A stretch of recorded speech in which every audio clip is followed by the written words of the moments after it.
So if you've been watching the national news, you'd probably think the entire housing market is about to go into a deep freeze.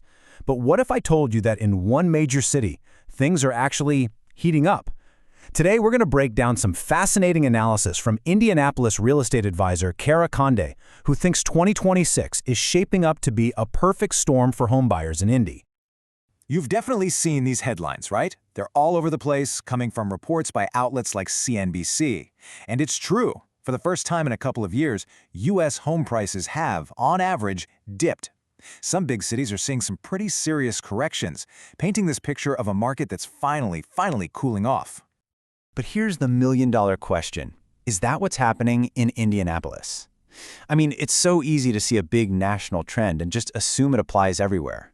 But as we're about to find out, the story on the ground in central Indiana looks, well, a whole lot different. And just so you know where all this intel is coming from, the data and the strategies we're digging into today are from Cara Conde. We're talking about a top 1% realtor and a certified negotiation expert. So her analysis isn't just high-level data. It's combined with that super local, on-the-ground insight. It gives us a really unique picture of what's actually going on. Okay, so this brings us to our first big point, and it really is a tale of two completely different markets. You've got this national chill setting in, while Indianapolis, well, it seems to be generating its own heat. Just look at this comparison. The difference is pretty wild. Nationally, prices are down about 0.7% year over year, but in Indianapolis, they're up a really healthy 4.1%. And while a hot market like Austin is seeing a 10% drop, Indy's pending sales just hit a 4-year high for November. It's like they're living in two different worlds. So what is going on here? Let's peel back another layer and really look at the numbers driving this Indianapolis difference. Why is this market so darn resilient? This chart says it all, doesn't it? You can literally see the two paths splitting. The national average is slipping into the negative, but Indianapolis is just chugging along with solid, sustainable growth. This isn't some crazy bubble. This is what steady appreciation looks like. And this leads us to a really crucial point. We are not in that frantic, crazy seller's market anymore.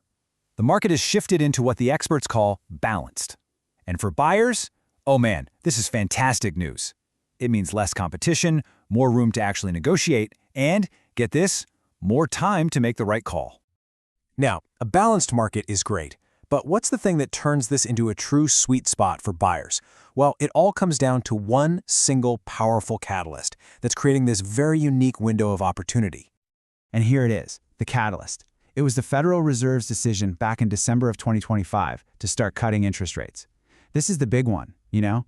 This is the event that totally changes the math for homebuyers because it directly hits your wallet through affordability and purchasing power.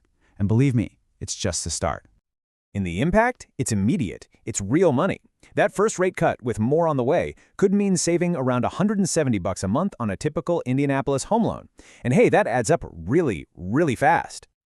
Let's break it down even more with this table. Okay, say you're looking at a $350,000 loan. A rate drop from around 6.75% to a projected 6.1% by March 2026, that takes your monthly payment from about $2,270 down to $2,100. But here's the real magic. Look at the bottom right.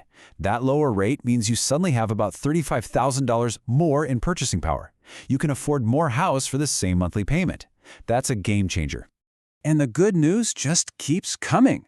The general forecast is that by the summer of 2026, we could be looking at 30-year fixed rates somewhere in the high fives. This is what creates that perfect window we've been talking about. All right, so you know all this now. How do you actually play the market? Let's dive into some real, actionable strategies for both buyers and sellers who are thinking about making a move in 2026. So for buyers, the advice is simple. Be proactive. Get pre-approved now before those falling rates bring a flood of other buyers back into the game. Look into creative financing, like a 2-1 buy-down. That's where the seller can help lower your rate for the first couple of years. And keep an eye on homes that have been on the market for 3 weeks or more. Those sellers, they're often the most ready to make a deal. Okay, now for sellers, the strategy might feel a little counterintuitive. It's all about timing. The analysis suggests pricing aggressively to get a deal closed in the first quarter of 2026, right before the majority of buyers jump back in. And in a balanced market, how your home looks is everything. We're talking professional staging, high-end video tours. That's what's going to make you stand out from the crowd. All right, last but not least, let's get specific. Where in the Indianapolis area should you be looking for the highest potential growth in 2026? A few key areas really pop out in this analysis. You've got your heavy hitters, like Carmel and Westfield, always driven by those amazing schools. You've got Geist, which offers that waterfront lifestyle at a price that's still pretty reasonable compared to the rest of the country. Zionsville has that classic, timeless village charm. But really, keep your eye on the job growth. Places like Whitestown and Lebanon are exploding because of the new LEAP district. And don't forget the urban core, where places like Fountain Square are seeing huge revitalization. This quote from Cara Conde's analysis just sums it up perfectly. Lower rates, plus balanced inventory, plus continued migration equals the best buying conditions in 4 years. It's a combination of factors that we just haven't seen for a long, long time. And so that leaves us with one final thought. All the data, all the trends, they all seem to be pointing to this unique sweet spot in the Indianapolis market. The only real question left is 2026 your year?